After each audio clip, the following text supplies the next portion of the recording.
Hello everyone. আজি আমাৰ topic of discussion India that is Bharat আপোনালোকে যদি G20 যেটো মিটিং চলি আছে 9 and 10 সেপ্টেম্বৰত যিবিলাক মিটিং চলিছিল আপোনালোকে যদি ভালকে চাইছিলে তাত আপোনালোকে চাব যে প্ৰাইম মিনিষ্টাৰ মোদী যত বহিছে আমি কিন্তু ইয়াত ইন্ডিয়া নামটো দেখা নাই আমি ইয়াত ভাৰত নামটো দেখিছো আৰু quite for a long time আমি দেখিছো যে ভাৰত এতিয়া নামটো ৰিপ্লেস কৰিব ইন্ডিয়াৰ ঠাইত ভাৰত বুলি লিখিব সো এইখিনিলৈ কিছুমান ডিসকাশন চলি আছিল আমাৰ কান্ট্ৰিত আৰু এইবোৰ আমি ইন্ডিয়া দ্যাট ইজ ভাৰত বুলিলে আমি কি গম পাও আৰু কিছুমান হিষ্টৰিকেল ব্যাকগ্ৰাউণ্ড আমি অলপ সৰু এটা ভিডিও আমি ডিসকাশন থৈছো সো আজি আমি স্টাৰ্ট কৰিলো India that is Bharat topic. Okay. So, এইখন ভিডিও আপোনালোকে চাইছেনে এটো আপোনালোকে যদি পিকচাৰ টু চাই G20 সামিটৰ হয় ইয়াত কিন্তু 2023 আপোনালোকে যদি চাই এটো 2023 ৰ হয় আৰু এটো 2022 ৰ হয় এটো ভিডিও সো 2022 ত কিন্তু আপোনালোকে চাইছেনে ইয়াত কি লিখা আছে ইয়াত লিখা আছে ইন্ডিয়া ইয়াত ইন্ডিয়া লিখা আছে আৰু 2023 ইয়াত আপোনালোকে যদি চাই কি লিখা আছে ইয়াত ভাৰত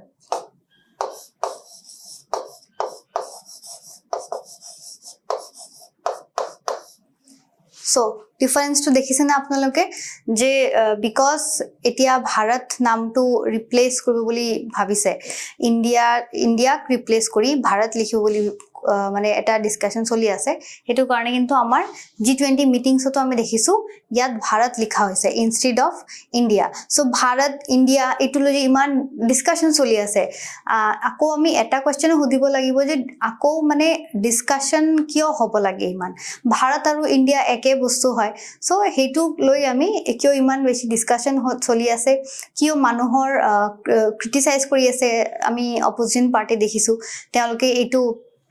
ভাৰত নামটো তেওঁলোকে অলপ অপোজ কৰি আছে আইডিয়াটো সো ভাল হয় নে বেয়া হয় আমি এইবিলাক আজি চাই লম ওকে সো ইয়াত আপোনালোকে যদি চাই India the land of diversity and heritage কিছুমান historical significance আমি চাই লম so India often referred to as Bharat native ল্যাঙ্গুৱেজত যেনে কি হিন্দী যদি আপোনালোকৰ যেটো মহাভাৰত আছে হেবোৰ সিৰিয়েলস যদি চাই বা আপোনালোকৰ যিবিলাক এনে আমি যেটো নেটিভ ল্যাঙ্গুৱেজত ইউজ কৰো ইন্ডিয়াত আমি ইউজ নকৰো আমি কি ইউজ কৰো ভাৰত বুলি ইউজ কৰো ওকে সো আৰু কিছুমান যেনেকা গান আছে भारतवासी है ना तो हिंदी मूवीज देन किसमान हिंदी सॉन्ग्स আছে তাতো ভাৰত বুলি ইউজ কৰে সো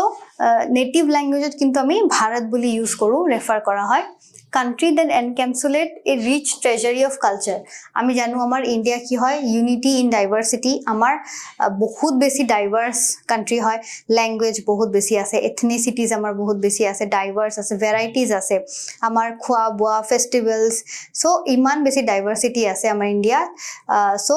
আমাৰ ডাইভাৰ্সিটি হুৱা থাকা পিছতো আমাৰ ইন্ডিয়াত কিন্তু এটা ইউনিটি আমি দেখা পাও সো ৰিচ কালচাৰ আছে আমাৰ হিষ্ট্ৰী আছে আৰু ট্ৰেডিশন আছে সো যেটো নাম আছে Bharat itself holds a deep cultural significance as it connects India to its ancient past Bharat নামটো বেসিক্যালি তাৰ মানে কি হয় ইন্ডিয়াৰ যেটো পাষ্ট আছে হেইটো পাষ্টৰ লগত যেটো ভাৰত নাম আছে হেইটো এটা লিংক আছে সো ইন্ডিয়াস পাষ্ট যেটো আছে এটো লগত আমাৰ কি আছে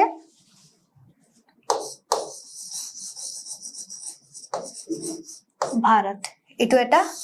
আমি লিংক দেখা এটা পাও এটো টাৰ্মত ভাৰত সো পাষ্টৰ লগত আমাৰ এটা লিংক আছে কিন্তু okay so the name bharat find this origin যদি আমি চাও in ancient indian text যিবোৰ আমাৰ ancient indian manuscripts আছে পুৰাণাস আছে vedic text যিবোৰ আছে হেইবোৰত আমি কিন্তু মেনশন পাও so particularly the sacred hindu scriptures vedas and puranas আপোনালোকে যদি এখন এটো আপোনালোকে যদি মহাভাৰত সিরিয়াল যেটো আছে তাত কিন্তু এটো কোন হয় আপোনালোকে গম পায়নে ভাৰত ৰাজা ঠিক আছে ন the Bharat King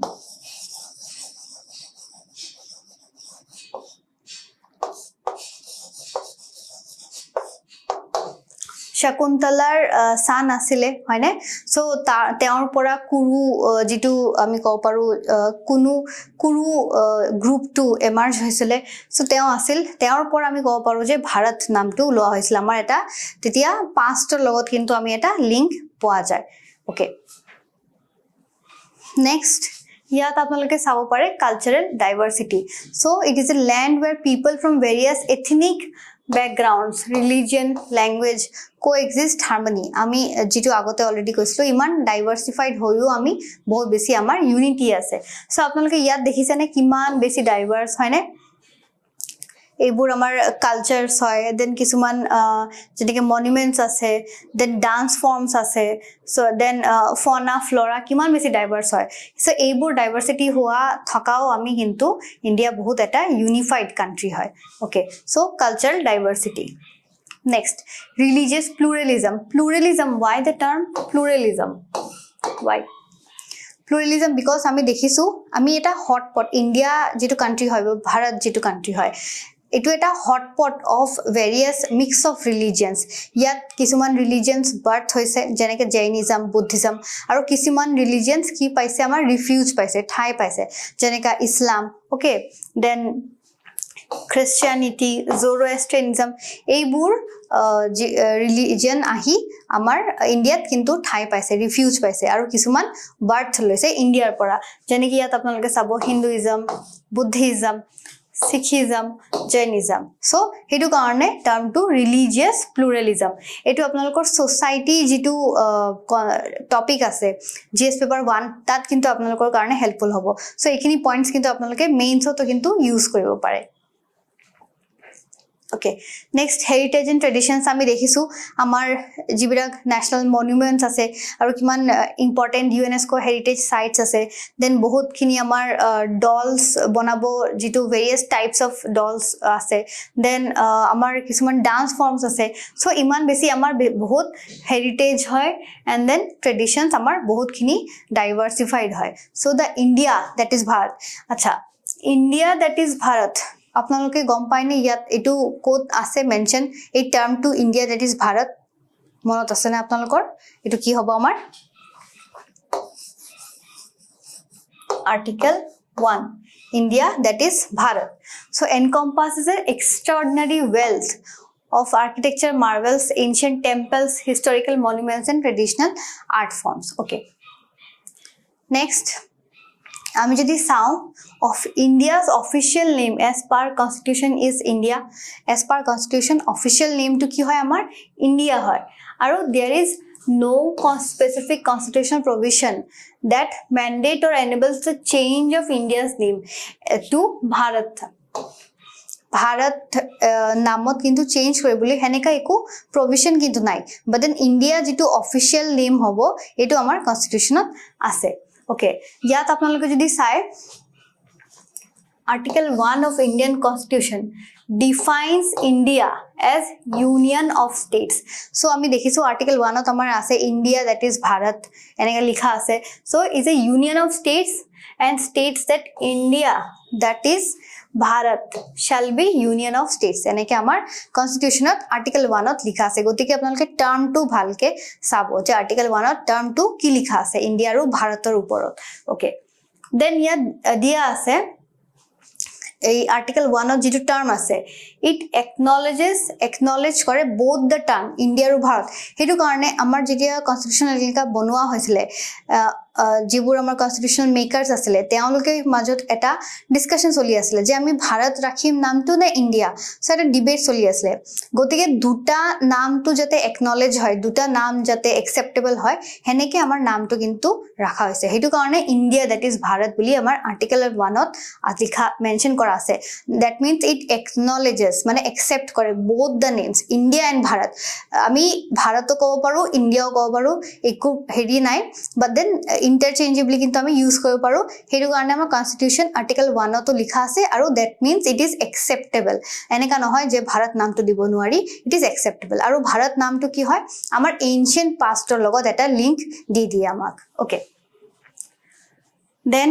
apnaloke jodi ya sai the dual nomenclature jitu India that is Bharat reflects the country's cultural and historical diversity. India আৰু ভাৰত দুটাই নাম আমাৰ কান্ট্ৰিৰ যেটো historical আৰু cultural যেটো diversity আছে দুটাকে কিন্তু acknowledge কৰে আৰু accept কৰে. Okay, so because both names কি আছে deep rooted historical ties আছে দুটাই নাম ইন্ডিয়া আৰু ভাৰত দুটাই কিন্তু historical আৰু deep rooted আমাৰ ties আছে.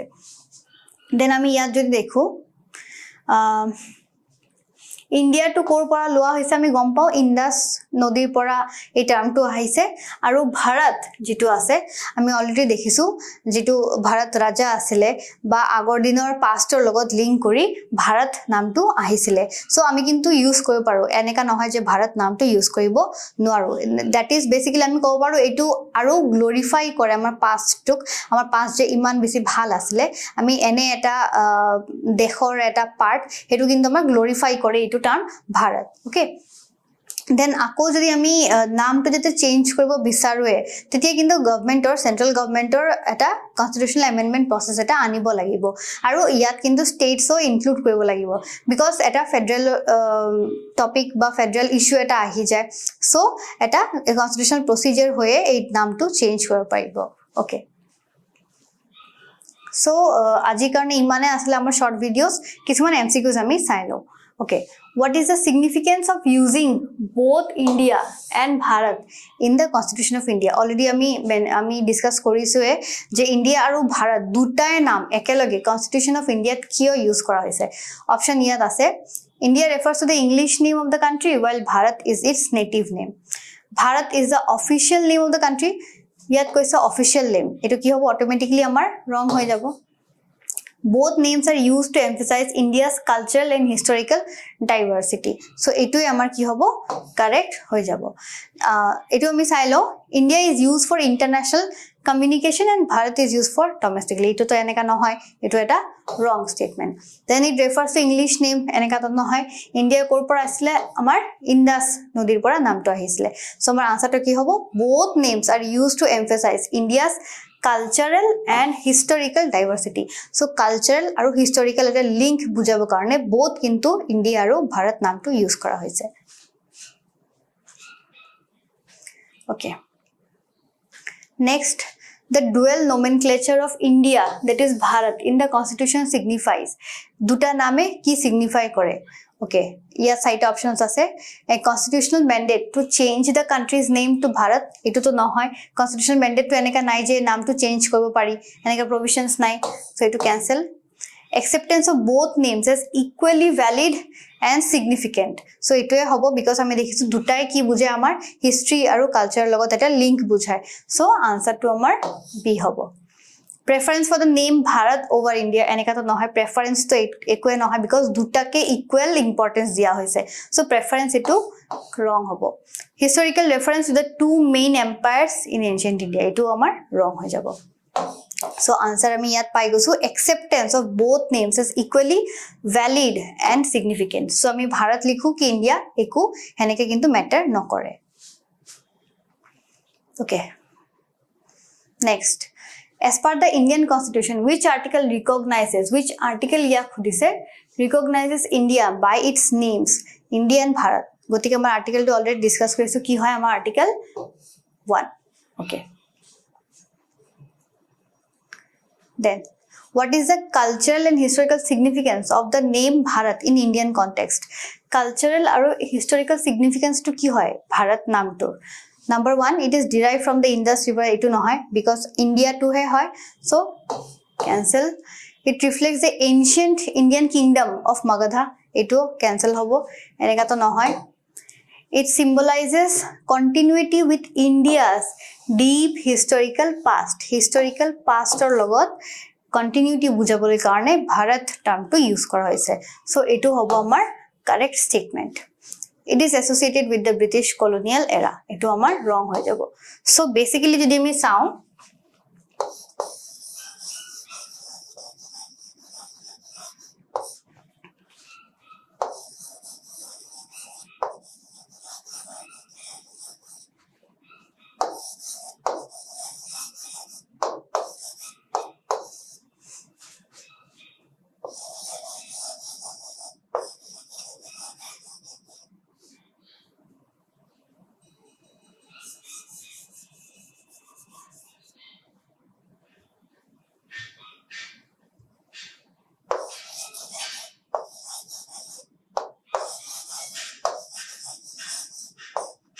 Okay. So Bharat signifies India's rich past. Bharat কিন্তু wordটো আৰু বেছি আমি কি ক'ব পাৰো আমাৰ যে pastটো ইমান বেছি glorified আছিলে এইটোকে বুঝায় so G20 সামিটত G20 নিচিনা সামিটত যত ইন্ডিয়াৰ প্ৰেসিডেন্সি পাইছে তাত ভাৰত wordটো ইউজ কৰা at least মই পাৰ্সোনালি কিন্তু বেয়া নাপাও because এইটো আমাৰ pastটো কিমান বেছি glorified আছিলে কিমান বেছি rich আছিলে হেতুকেহে বুঝাইছে এইটোৰ লগত লিংক কৰি বুঝাইছে so ভাৰত আমি ক'ব পাৰো আৰু বেছি এটা glorified কিন্তু টাৰ্ম হয় ওকে so ইয়াত আপোনালোকে আনসাৰটো চাইছে ওকে লাস্ট আমাৰ আজিৰ MCQ what is the primary objective of article 1 of the Indian constitution so primary objective ইয়াত বুজাইছে options আছে to specify the names of Indian states to declare India as a federal state to define the boundaries and territory of India to establish the principles of secularism so primary objective ইয়াত বুজাইছে primary objective আমাৰ কি হ'ব ইয়াত যদি আপোনালোকে আনসারটো চাই number C that is to define the boundaries and territory of India so itu amar article 1 or primary objective so আজি কাৰণে ইয়াতে সামৰিছো আপোনালোকৰ যদি আৰু বেছি কিবা ইস্যুস থাকে ইম্পৰ্টেন্ট ইস্যুস যদি আপোনালোকৰ ডিসকাস কৰিব লগা হয় ইন ভেৰি শৰ্ট টাইম আপোনালোকে কমেন্ট সেকশনত কিন্তু জনাব পাৰিব আৰু আমাৰ যেটো ইকুইপাতত ভিডিওস বোৰ আছে আপোনালোকে যদি ভাল পাই থাকে আপোনালোকে লাইক কৰিব কমেন্ট কৰিব শেয়াৰ কৰিব আৰু আমাৰ ইকুইপাত চেনেলটোক সাবস্ক্ৰাইব কৰি দিব থ্যাংক ইউ